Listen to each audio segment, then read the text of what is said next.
Barnaby Rudge by Charles Dickens, Chapter 46. When Barnaby returned with the bread, the sight of the pious old pilgrim smoking his pipe and making himself so thoroughly at home appeared to surprise even him.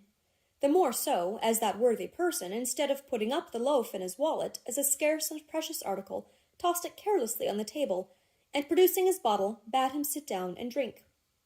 "For I carry some comfort, you see," he said. "Taste that. Is it good?" The water stood in Barnaby's eyes as he coughed from the strength of the draught, and answered in the affirmative.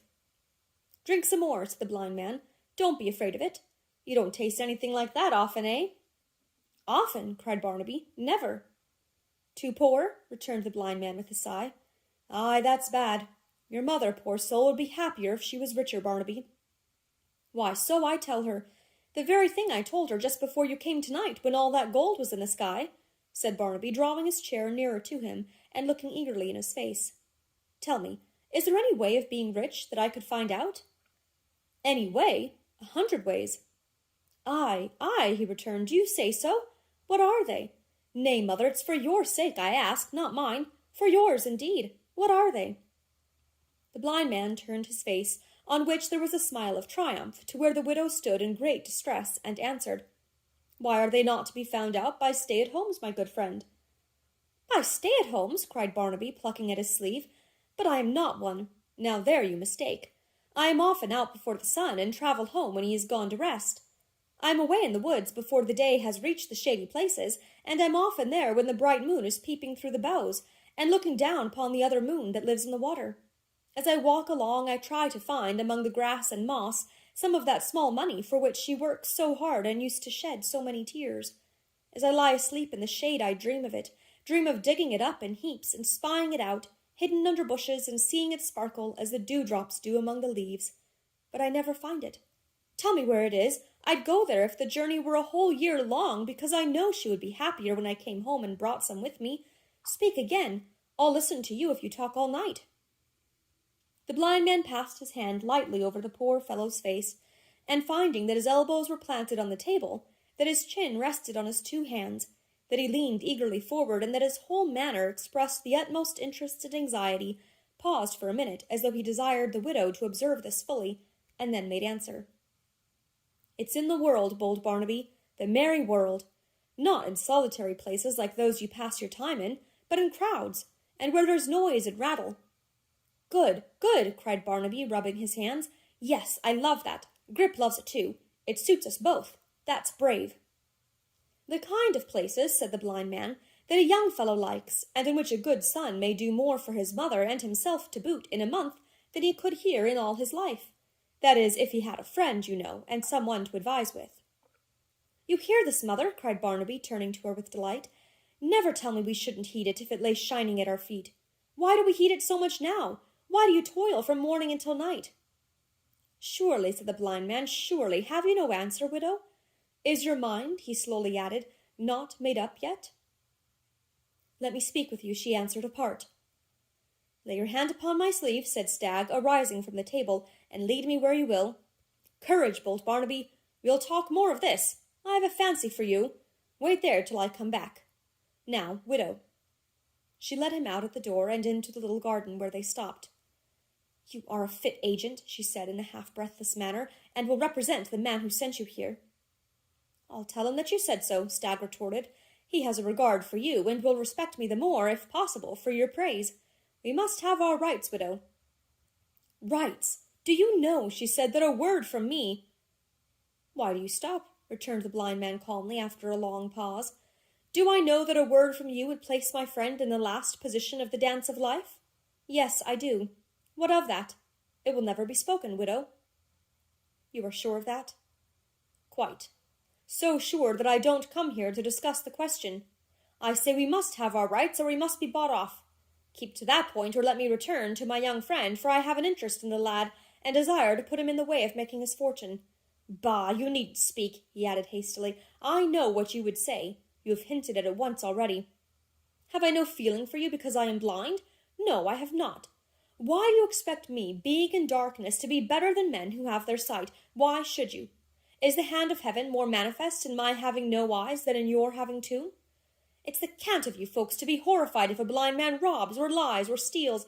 Oh, yes, it's far worse in him who can barely live on the few halfpence that are thrown to him in streets than in you, who can see and work and are not dependent on the mercies of the world. A curse on you! You who have 5 senses may be wicked at your pleasure.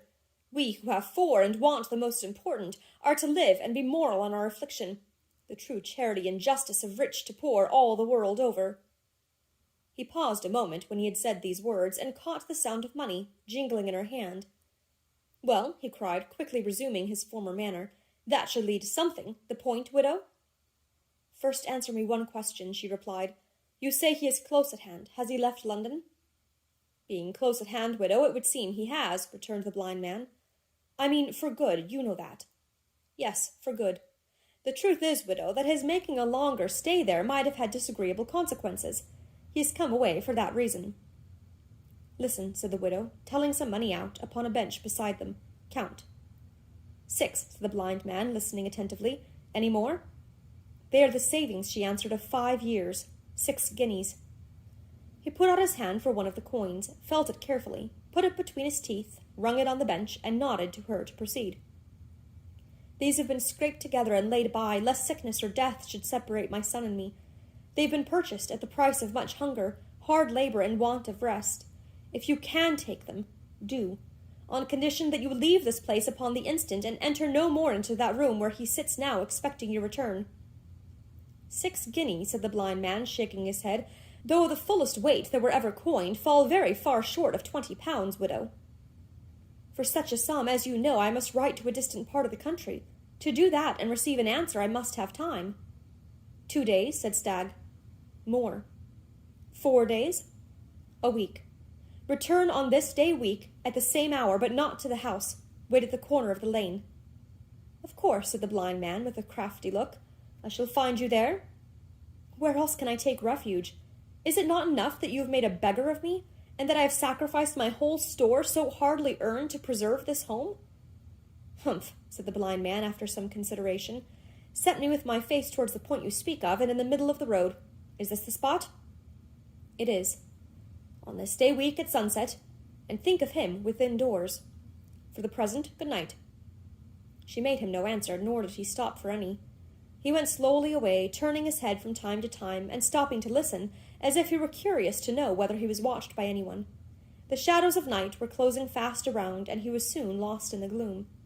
It was not, however, until she had traversed the lane from end to end, and made sure that he was gone, that she entered the cottage, and hurriedly barred the door and window. Mother, said Barnaby, what is the matter? Where is the blind man? He is gone. Gone? He cried, starting up. I must have more talk with him. Which way did he take? I don't know, she answered, folding her arms about him. You must not go out tonight. There are ghosts and dreams abroad. Aye, said Barnaby in a frightened whisper. It is not safe to stir. We must leave this place tomorrow. This place? This cottage and the little garden, mother? Yes, tomorrow morning at sunrise. We must travel to London, lose ourselves in that wide place. There would be some trace of us in any other town, then travel on again and find some new abode. Little persuasion was required to reconcile Barnaby to anything that promised to change. In another minute he was wild with delight, in another full of grief at the prospect of parting with his friends the dogs, in another wild again. Then he was fearful of what she had said to prevent his wandering abroad that night, and full of terrors and strange questions.